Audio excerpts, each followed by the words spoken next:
حسن رانا صاحب، آپ قادیانیت کے خلاف اور اسلام کی تبلیغ کے حوالے سے بہت اہم کام کر رہے ہیں، آپ کی گہری نظر بھی ہے معاشرے پہ. یہ بتائیں کہ پاکستان میں قادیانیوں کی ایگزیکٹ تعداد کتنی ہے آپ کے خیال میں؟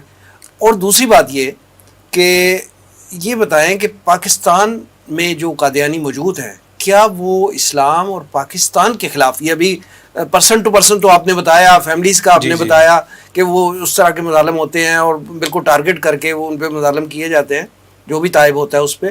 لیکن یہ بتائیں کہ کیا اسلام اور پاکستان دشمنی میں بھی قادیانی ملوث ہیں؟ جی، میں پہلے کوشچن کو ایڈریس کر جی لیتا ہوں. پلیز. اصل میں دیکھیں، اس میں بجائے اس کے کہ میں کچھ کہوں تو ہم کچھ فیکٹس کو دیکھ لیتے ہیں. جیسے 2019 میں جسٹس شوکت عزیز صدیقی صاحب کا ایک فیصلہ آیا تھا بڑا مشہور. اس میں مولانا لفظ صاحب مدعی تھے. شوکت عزیز صدیقی صاحب نے اس میں کہا کہ ہم نے یہ دیکھا ہے کہ قادیانی جو ہیں وہ اپنی شناخت کو چھپاتے ہوئے پاکستان کے اعلیٰ عہدوں کے اوپر فائز ہیں، اور جب انہوں نے اعلیٰ عہدوں کے اوپر فائز ہونا ہوتا ہے وہ اپنی شناخت کو تبدیل، یعنی قادیانی بطور قادیانی مذہب چینج کر کے ظاہری طور پر اسلام قبول کر کے اور اعلیٰ عہدے پہ فائز ہو جاتے ہیں. اس کے علاوہ وہ فیصلہ بڑا پڑھنے کے لائق ہے. انہوں نے اس میں یہ بھی لکھا کہ قادیانیوں کی اوریجنل تعداد کیا ہے پاکستان میں، یہ کسی کو پتہ ہی نہیں ہے آج تک. ٹھیک ہے. اب اگر آپ ویسے اوپن سروے کر کے دیکھیں اور تحقیق کریں تو آپ کو یہ اندازہ ہوگا کہ پاکستان میں بہت زیادہ اگر آپ تعداد لگا لیں گے نا تو 2-3 لاکھ سے زیادہ نہیں ہوگی. یہ میں ایگزیجریٹ کر کے آپ کو بتا رہا ہوں. 3 لاکھ لگا لیں، بہت حد بھی ہوگی. اس کی کیونکہ ایک بہت بڑی وجہ ہے. اس کی ایک وجہ یہ ہے کہ یہ تعداد کم ہوتی جا رہی ہے، اور اس تعداد کے کم ہونے کی 2 بڑی وجوہات ہیں. ایک وجہ یہ ہے کہ قادیانی اپنی شناخت کو چھپاتے ہیں اعلیٰ عہدے پہ جانے کے لیے، کاروبار کو مزید وسیع کرنے کے لیے اور دنیاوی فوائد حاصل کرنے کے لیے وہ اپنے آپ کے اندر مذہب کے خانے میں تبدیلی کر لیتے ہیں. اور اس سے بڑی ایک وجہ یہ ہے کہ قادیانی بذات خود اپنے جو کلٹ ہے ان کا، اس کلٹ سے متنفر ہوتے چلے جا رہے ہیں، اور بڑی تعداد ایسی ہے جو کہ اسلام قبول کر رہی ہے. جیسے میں آپ کو ویسے بتاؤں کہ مثلا کہ جو کے ٹی وی کے ویڈیوز ہیں صرف ان کو دیکھ کے جرمنی سے، کینیڈا سے، انگلینڈ سے، پاکستان سے کئی افراد ایسے ہیں جنہوں نے اسلام قبول کیا صرف ویڈیوز دیکھ کر. اور ہمارے ساتھ کئی ایسے قادیانی کانٹیکٹ کرتے رہتے ہیں جو اکثر اسلام قبول کرتے ہیں، اس کویسچن آنسر کرتے ہیں. اب دوسری چیز ہم یہ دیکھتے ہیں کہ قادیانی جب اپنے آپ کو بڑھا چڑھا کر پیش کرتے ہیں تو اس کے پیچھے کیا سائنس ہوتی ہے. تو اس میں پروفیسر منور ملک صاحب کا میں نے پہلے ذکر کیا. پروفیسر صاحب نہ صرف سائنسدان ہیں بلکہ ایکس قادیانی ہیں، اور وہ جہلم کے ان کے اعلیٰ عہدے کے اوپر فائز بھی رہے. ہمارے ایک پروگرام میں اور اس سے پہلے بھی وہ کئی دفعہ انکشاف یہ کر چکے ہوئے ہیں کہ قادیانیوں کی تعداد کو کیسے بڑھایا جاتا ہے.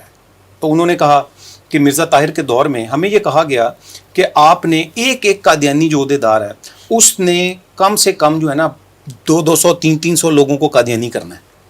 یہ ٹارگٹ دیا گیا. اب آپ یہ دیکھیں کہ جہلم ہے، اسلام آباد ہے، پنڈی ہے، اس کے ارد گرد کے جو علاقے ہیں، تو وہ انہوں نے ہمارے پروگرام میں بھی کہا، ویسے اس سے پہلے بھی وہ یہ کہہ چکے ہیں، اخباروں میں بھی چھپ چکا ہے. تو انہوں نے کہا کہ وہ کس طرح کیے گئے. تو انہوں نے کہا کہ بھائی بڑی محنت کی، بڑا ٹائم لگایا، اور ہم نے دیکھا کہ یار کوئی ایک آدھا ہو گیا. ٹھیک ہے، کسی کو پیسے کا، ویزے کا لالچ دیا، کسی کو کچھ دیا، کسی کو رشتے کا دیا، کوئی 1 ہو گیا، 2 ہو گیا. تو میں تھا، میرے جیسے اور لوگ بھی تھے، تو کیا کرتے تھے کہ بس ہم 50 فارم 100 فارم ادھر سے بھرے اور بھر کے اوپر بھیج دیا کہ جی اتنے ہو گئے ہیں، فرضی، یعنی فکٹیشیس فگرز دیتے رہے. ٹھیک ہے. اور پھر سالانہ ان کا جو جلسہ ہوتا ہے اس کے اندر پہ وہ بڑھ چڑھ کر بتاتے ہیں کہ جناب اس سال رپورٹ دی جاتی جی وہ اس سال جی اس ملک سے اتنے ہو گئے ہیں، اس ملک سے اتنے ہو گئے ہیں قادیانی، اور پوری دنیا میں جو ہے نا وہ اتنے کروڑ ہو گئے ہیں. بلکہ ایک ہنسی کی بات یہ، محمد متین خالد صاحب بڑی مشہور شخصیت ہیں جی، انہوں نے بھی اس پہ تجزیہ کیا ہمارے پروگرام میں بھی، اور ہم نے بھی اس کو کوٹ کیا. قادیانیوں کا ایک اخبار ہے الفضل، اس کے اندر مرزا مسرور جب ان کا قادیانی سربراہ بنا تو اس میں ان کے جو فیکٹس آئے نا، تو اس سے پہلے جو مرزا طاہر 2003 میں مرا تو اس کے لاسٹ فیکٹس جو تھے نا وہ تھے تقریباً کہ اس سال 1 کروڑ پتہ نہیں کتنے لاکھ لوگ قادیانی ہو گئے ہیں پوری دنیا میں، 1 کروڑ. اگلے سال جب مرزا مسرور بنا تو وہ چند لاکھ رہ گئے. تو وہ متین صاحب نے کہا کہ بھئی پہلی تو بات یہ ہے کہ اگر کروڑوں کی تعداد میں بڑھ رہے تھے تو یہ تو دنیا کی جو پاپولیشن ہے نا وہ ٹوٹل کم ہو جائے گی، قادیانیوں کی بڑھ جائے گی. جھوٹ، پروپیگنڈا. اور پھر دوسرا یہ کہ مرزا مسرور جو ہے وہ تو اس لائق ہی نہیں ہے کہ آپ اس کو اپنا سربراہ بنائیں، کیونکہ اس کے آنے سے تو کروڑوں لوگ تو کم ہو گئے ہیں سالانہ جو اور تھے. تو یہ صرف پاکستان میں 2-3 لاکھ سے زیادہ نہیں ہوں گے، لیکن چونکہ ان کے فوائد جڑے ہوئے ہیں مختلف طریقوں سے اپنی تعداد کو بڑھا چڑھا کر سائیکولوجیکل بیسیکلی یہ سائیکولوجیکل آپریشنز ہوتے ہیں کہ آپ نے اگلے کو دباؤ اور پریشرائز کرنے کے لیے بتانا ہوتا ہے کہ جی ہم بہت بڑی تعداد میں موجود ہیں، اور حالانکہ ایسی تعداد نہیں ہے بہت زیادہ.